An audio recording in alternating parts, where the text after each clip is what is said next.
Sa ating latest satellite images, makikita nyo po wala tayong bagyong minomonitor sa loob at labas ng Philippine Area of Responsibility. Maliit nga yung posibilidad na magkaroon tayo ng bagyo sa mga susunod na araw.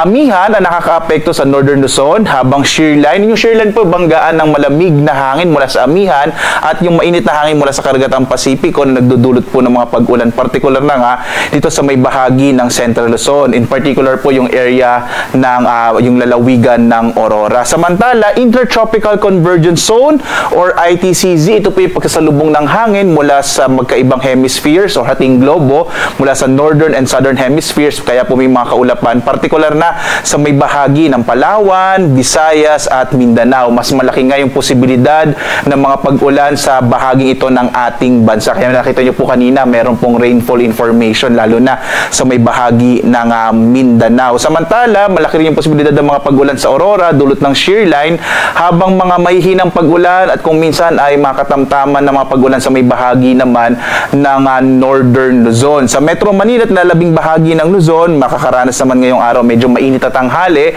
pero may mga posibilidad pa rin ng mga isolated o pulupulong pag-ulan pagkilat pagkulog sa hapon hanggang sa gabi.